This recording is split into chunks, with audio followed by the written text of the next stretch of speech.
يا أيها الذين آمنوا اتقوا الله حق تقاته ولا تموتن إلا وأنتم مسلمون صلوات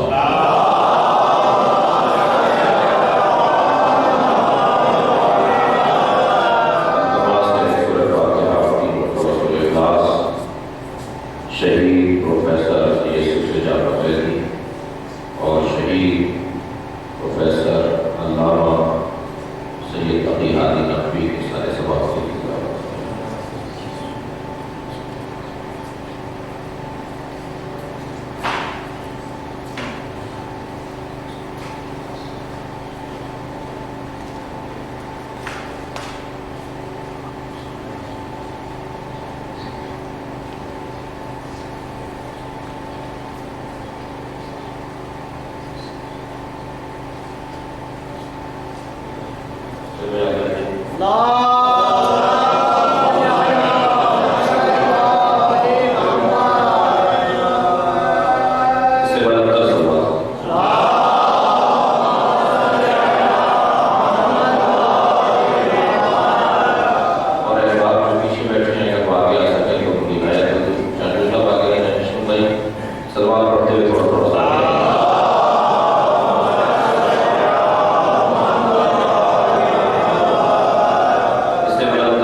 ان کے جذبات اور ان کے احساسات اول تو ہے ہی نہیں، مگر یہ کہ اللہ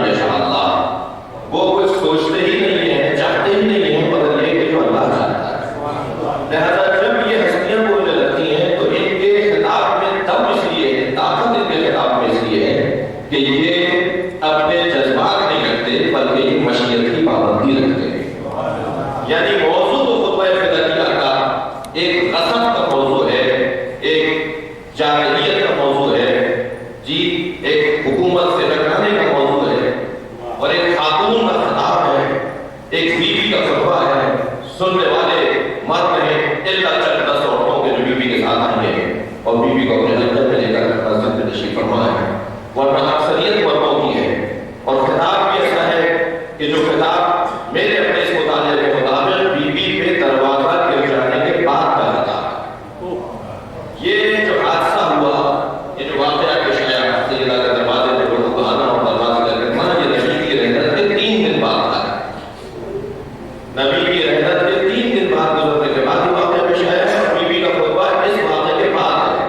اب ذرا اپنے احساسات پر محسوس کریں. جس کا پہلو شکستہ ہو، جس کا بچہ شہید ہو، جس کے شوہر کے ساتھ زور زبردستی کی گئی ہو، اور اب وہ خطاب دل کر آ رہی ہو، تو اس کے خطاب کے اندر کیا نب لہجہ ہوگا، کیا سیاق و سباق ہوگا، کس انداز سے وہ بات کریں گی. تو ان تصور اور تبادل یہ کہتا ہے کہ جو شخص اس پس منظر کے ساتھ اور اس ماحول کے ساتھ خطاب کرنے آئے گا، اس کے خطاب میں جذباتیت ہوگی، اس کے خطاب کے اندر غصہ ہوگا، اس کے خطاب کے اندر جملوں کی اور الفاظ کی اور مفاہیم کی جو بندش اور ترتیب ہے اس کے اندر بے ہنگمی ہوگی. میں ایک تجزیہ کر رہا ہوں کہ اس خطاب میں، جس خطاب میں احتجاج ہو، جس خطاب کے اندر حکومت سے ٹکرانا ہو، جس خطاب میں جو ہے وہ ہے حاکمہ کو چیلنج کرنا ہو، اس خطاب کے اندر کیا ہونا چاہیے؟ جناب سیدہ کا ان حالات میں خطبہ خود دلیل عصمت فاطمہ زہرا ہے.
سکے لینے کے بعد کہنے لگا ایک اور مرثیہ کہہ کے آیا. حضرت فرمایا سنو. اس نے پھر مرثیہ سنایا. اب یہ ذہن میں ہے کہ ہمارے بابر بلد کے مرثیہ ہیں اور عربی کے اندر اور فارسی کے اندر جسے مرثیہ بولا جاتا ہے ممکن ہے وہ ضرورت بھی نہیں ہے کہ وہ 6 مصروں کا ہو. عربی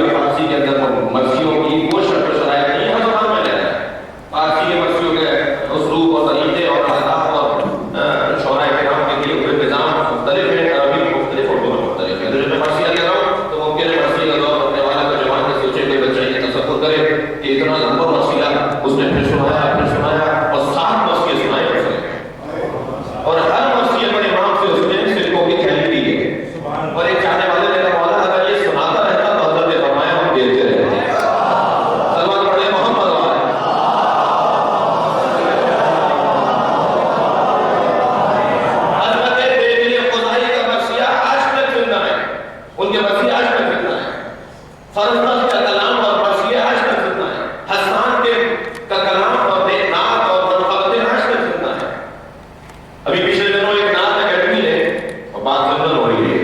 نعت اکیڈمی نے ایک مجموعہ نعت جو ہے وہ زیور طبع سے راستہ کیا اور یہ لکھا کہ دنیا میں جتنی نعتیں کہی گئی ہیں ان نعتوں میں سب سے زیادہ مہارت العرب اور شاہکار کلام جو ہے اسے اس میں درج کر رہے ہیں. اور مختلف زبانوں میں تھی، فارسی کی، عربی کی، ہندی کی، اردو کی نعتیں تھیں. تو ان نعتوں کی ترتیب میں جب سب سے پہلی نعت لکھی ہے تو حضرت ابو طالب کی نعت لکھی ہے.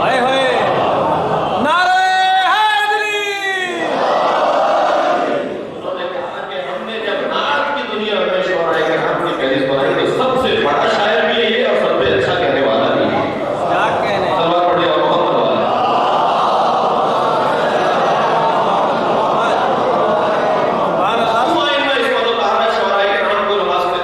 اس لیے کہ فن ہے آرٹ ہے، فن ہے، وہ مرتا نہیں ہے. میں یہ والی تقریر اگر کل کروں تو آپ کہیں گے کل بھول گئے ہیں، کل تو سنائی تھی انہوں نے پڑھا. لیکن آپ شعر پڑھنے والے سے کہتے ہیں بار بار بھائی کوئی مرثیہ ہم بچپن سے محرم میں عاشورہ کے دن کا ایک مخصوص مرثیہ سنتے آ رہے ہیں جب وہ قتل سے پہلے شروع ہوئی. حضرت عباس کے ہاتھ میں مرثیہ آٹھ محرم کو بچپن سے سنتے آ رہے ہیں اور آپ بھی ایسے سنتے آ رہے ہیں مگر ہر سال وہی سن پا رہے ہیں. بعض لوگوں کو یاد ہے اور پھر کلام پڑھنے والے سے کہا جاتا ہے وہ قصیدہ سنائیے، پھر ہم 10 دفعہ سنا چھوڑیے کہ نہیں وہی سنائیے. اس لیے کہ نظم کی تکرار میں قباحت ہے اور نظم کی تکرار میں حسن پایا ہے. سلوات پڑھیے محمد والے.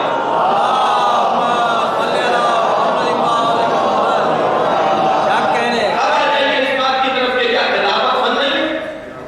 اگر نظم ہی فن ہے تو بھائی آپ بھی مرثیہ پڑھ کر بنائیے، آپ بھی قصیدہ پڑھ کے پیپر سے بنائیے، آپ بھی نظم میں بات کیوں کر رہے ہیں؟ تو میں توجہ چاہ رہا ہوں دنیا کے جتنے اچھے اور کامیاب خطیب گزرے ان کا کہنا یہ ہے کہ ہم قرآن اور نہج البلاغہ کے بغیر خطیب ہو ہی نہیں سکتے. قرآن بھی فن ہے اور نہج البلاغہ بھی فن ہے. ایک خالق کا فن ہے اور ایک مخلوق کا فن ہے. سلوات پھیرے محمد والے.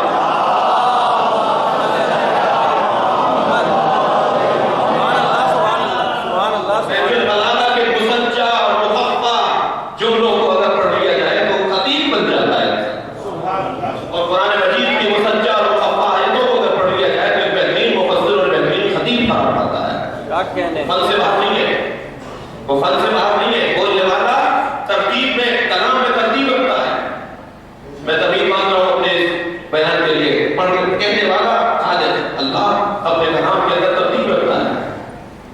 یہ سامنے کسی سورہ اور آیات ہے جو ہم تکرار کرتے ہیں اور اکثر پڑھتے ہیں. کوئی باکردار اور باعمل مسلمان سے بات نہیں ہو سکتا جو اس آیت کا حافظ نہ ہو، اس سورہ کا حافظ نہ ہو. سورہ مبارکہ اس میں آپ لیجیے معلقات سبع معلقات جن کے قصیدے خانہ کعبہ کے جن کا کلام جن کی نظمیں خانہ کعبہ میں معلق کی گئی اور ان سے بڑا شاعر اپنے زمانے میں نہیں تھا. تو ان میں سے ایک لبید ابن ربیعہ جو حضرت عباس کے والدہ کے نام ہے، حضرت ام المؤمنین کے نام ہے. لبید ابن ربیعہ ان 7 بڑے شاعروں میں سے ایک. ظہور اسلام ہوا، اعلان نبوت ہوا. لبید ابن ربیعہ مکے سے کسی اور شہر ہجرت کر گئے. نبی کے ہجرت کے بعد پہلا دور حکومت حضرت ابوبکر کا آیا، پھر دوسرا دور حکومت حضرت عمر کا آیا. تو انہوں نے خط لکھا اور خط میں لکھا کہ ہم نے زمانے جاہلیت میں آپ کا کلام سنا تھا، اب دل کرتا ہے کہ وہ کلام دوبارہ سنیں، تو اگر کوئی نیا کلام کہا ہو تو نہ بھیجیں.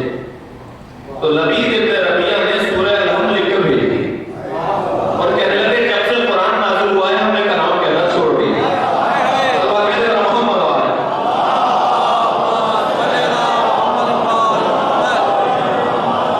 اس سے بڑا سوال اگر ممکن ہے تو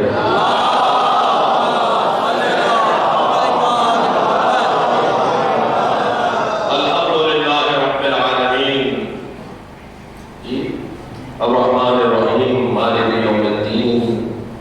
یہ سامنے کی بات ہے. ویسے بھی سہل ممتنع میں شعر کہنا صرف اردو میں مشکل نہیں ہے بلکہ سہل ممتنع میں نثر کہنا بھی مشکل ہے.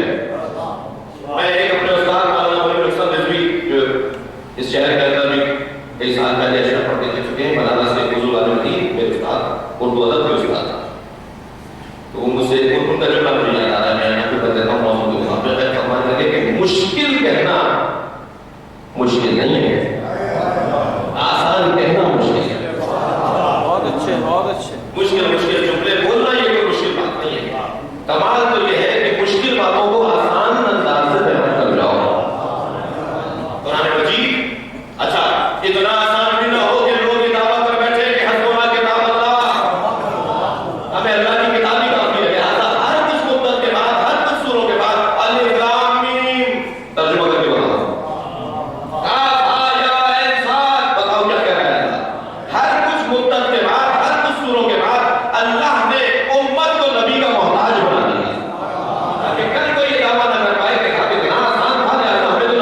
اور علی بن ابی طالب نے قرآن کی جو تفسیر کی ہے وہ صرف الفاظ میں نہیں کی ہے بلکہ کردار سے کی ہے.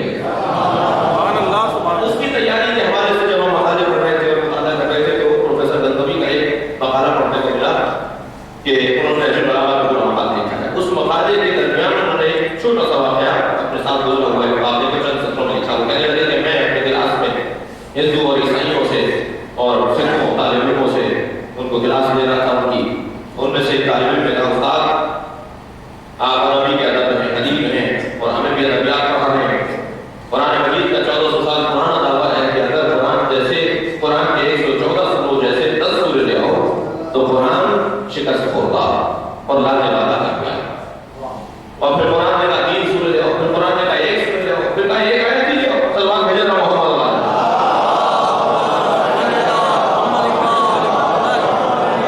1400 برس سے اس کا چیلنج کھڑا ہوا ہے, جمع ہوا ہے, اس کا چیلنج آج بھی زندہ ہے. اور وہ پکار پکار کر کہتے ہیں کہ ہماری حقانیت پر یہی تو دلیل ہے کہ قرآن کا جواب کوئی نہیں کر سکتا. تو کیا دنیا بھر کے ادیب سر چھوڑ کر بیٹھ نہیں سکتے اور قرآن مجید کے سوروں کی طرح کوئی ایک سورہ نہیں پڑھا سکتے؟ تو ایک مرتبہ غصے سے کہتا ہے, جو اس نے لکھا ہے اپنے مقالے میں, غصے سے کہتا ہے میں نے اپنے شاگردوں سے کہا خبردار ہے کہ یہ سوچنا بھی نہیں, وقت ضائع کرو گے, توانائی ضائع کرو گے اپنی, اس لیے کہ قرآن مجید کا ایک چھوٹا بھائی ہے جسے نہج البلاغہ کہا جاتا ہے. دنیا نہج البلاغہ کا جواب نہیں لا سکتی تو قرآن کا کیا جواب ہے؟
سے محبت یہ فطری ہے. اچھا تقریر کرنے والا اچھا لگتا ہے اس لیے کہ فطرت اسے اچھا سمجھتی ہے. اچھا شعر اچھا لگتا ہے اس لیے کہ فطرت اسے پسند کر رہی ہے. کبھی غور کیا آپ نے کہ خطیب کے کسی اچھی بات پر آپ کا سبحان اللہ کہنا کیوں ہے؟ بھائی یہ بات آپ کے ذہن میں پہلے سے تھی, اس سے تعین نہیں مل رہی ہے. آپ فطرتاً فن پسند ہے, سلمان بھیجے نہ محمد والا.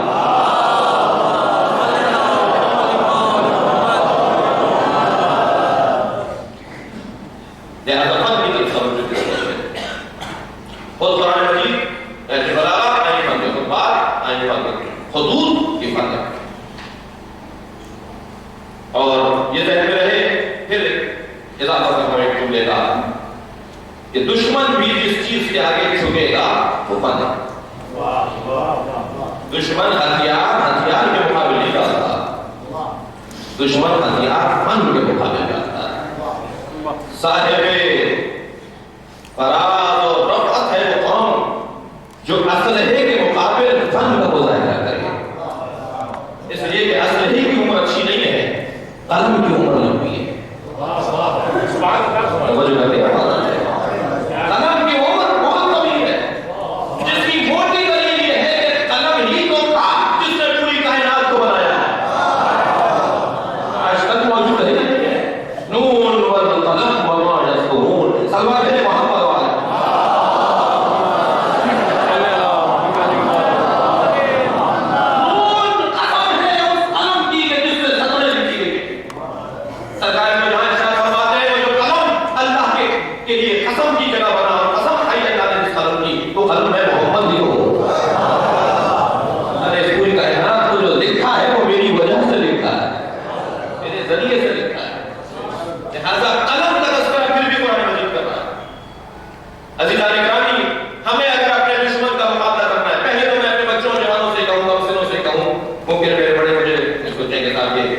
اپنے بچوں کو کہاں ڈھونڈ رہا ہے؟ میرے بزرگ یہاں تشریف فرمائے، لیکن جو میرے چھوٹے ہیں، آج ایک جوان کے گھر انہوں نے دوپہر کا جی وہ ماں حضرت کا اہتمام کیا کہ اس کو چھوٹا میرے سامنے اس کی بچپن آیا لگانا تھا. بہرحال یہ دنیا ہے، زندگی ہے، اسی انداز سے آگے بڑھتی ہے. تو میں یہ کہہ رہا تھا کہ ہمارا اس پاکستان میں کوئی دشمن نہیں ہے. پاکستان میں شیعوں کا، عزاداروں کا، مولائیوں کا کوئی دشمن نہیں ہے. ظاہر طریقہ تو کل بھی جملہ کہہ چکا ہوں، تکرار کر رہا ہوں، اس ملک میں ہمارا کوئی دشمن نہیں ہے. ہمارا اندر کا خوف ہمارا دشمن ہے. یہ مولا علی کے جملے ہیں. جنگ صفین میں جاتے ہوئے فرمایا خبردار جس سے لڑ کے جاتے ہو وہ تمہارا دشمن نہیں ہے. تمہارا دشمن تمہارے اندر کا خوف ہے. اپنے اندر کے خوف کو نکال دو، تمہارا دشمن کوئی وجود ہی نہیں رکھتا. ویسے بھی جو ہمارا دشمن اپنے آپ کو گردانتا ہے وہ اپنا قاضی تو بڑا کرنا چاہتا ہے، اور اگر میں بھی مان لوں تو گویا اس نے اپنا قاض بڑھا دیا. تو میرا دشمن نہیں ہے. حیدریوں سے لڑنے کے لیے اور حسینیوں سے لڑنے کے لیے اہلیت چاہیے. جب اس صفین میں شخص جب مولا کے سامنے آ گیا تو اپنے کپڑوں سے ہاتھ میں لگا. حضرت نے منہ موڑ کر کہا کہ اس قاتل نے یہ کہا کہ اس میں تلوار چل رہا ہے. لہذا ہمیں قرون کی طرف توجہ کی ضرورت ہے. الحمدللہ میں نے پہلے کہہ دیا کہ ہماری حیات کی ضمانت بھی فن کی وجہ سے. شعراء کرام، صاحبان جنت، صاحبان فن ہمارے یہاں ہم نہیں ہیں. الحمدللہ چیز اس کی ہے جس کے پاس فن ہے. تو قرآن مجید میں فن ہے، اور فن بھی کیونکہ اللہ کا ہے اس لیے اس فن کے آگے قلم ٹوٹیں گے. لیکن ہمارے اس کے مقابل میں کلام نہیں لکھ سکتے. ایسا فن کا اظہار کہ قیامت تک اس کے مقابل میں کلام نہیں آ سکتا. اور اگر کوئی لکھے گا بھی تو مذاق ہو جائے گا. انٹرنیٹ کے اوپر ایک کلام ڈال دیا گیا ہے قرآن مجید، یہ سورہ طارق کے مقابل. قرآن کہہ رہا ہے کہ جاؤ لاؤ جواب لاؤ، کہہ رہے ہیں جواب آئے مذاق کرے گا. اب نہیں، تمسخر کروا دیا. القارعہ اس کے جواب میں لے کے آتے ہیں الفیل وما الفیل وما ادراک ما الفیل. ہاتھی، اور تمہیں کیا پتا کہ ہاتھی کیا ہے؟ لہو ذنب قصیر وخرطوم طویل، جس کی دم چھوٹی ہے اور جس کی سونڈ لمبی ہے. الفیل ملفیل، تم مذاق کر رہے ہو. یہ کلام اگر کسی کو ڈال دیا انہوں نے صاحب یہ جواب دے دو، جواب ہے. اگر کوئی قرآن کے مقابل کوئی الفاظ ردیف بھی کرے گا، بنائے گا تو اس کا مذاق نہیں ہے. اور اسی طرح نہج البلاغہ کلام بھی فن ہے. میں بھی یہ تو پھر بہت کر رہا ہوں تو فن ہے. جناب سیدہ کا یہ خطبہ جو سب سے پہلے بلاغات النساء کے اندر ابن تیمور نے لکھا ہے. 204 ہجری کے وہ متولد ہیں اور 280 کے متوفا. 204 ہجری کا کیا مطلب ہے؟ مامون رشید کا دور. سب سے پہلے بی بی کا یہ خطبہ ہمارا ہے. ہم اس بات پر سب سے پہلے جناب سیدہ کے اس خطبے کو جس نے کتابی شکل میں ڈالا ہے اور کتاب کے اندر جگہ دی ہے وہ ہے بلاغات النساء نامی کتاب، اور ابن تیمور کی کتاب ہے. 225 میں لکھی ہو، 260 میں لکھی ہو، 280 میں مر گئے ہیں. 204 کے لیے متولد ہے. مامون رشید کا دور ہے. کیوں اس سے پہلے نہیں لکھا گیا اور اس سے پہلے یہ کہاں تھا؟ بی بی کا خطبہ ہے اپنی مدت. بی بی کا ایک خطبہ تو 11 ہجری کا ہے. بی بی کا ایک خطبہ تو 11 ہجری کے بعد 204 ہجری تک اس خطبے کے ساتھ یہ خطبہ کرنا تھا. اس کی تاریخ کیا ہے؟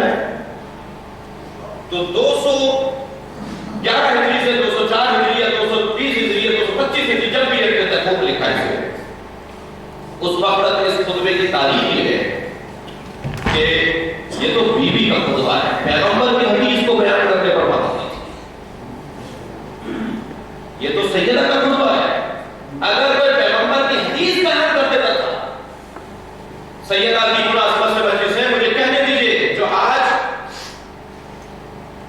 جماعتیں بناتے ہیں، ادارے بناتے ہیں تاریخ کی شخصیات کے ناموں پر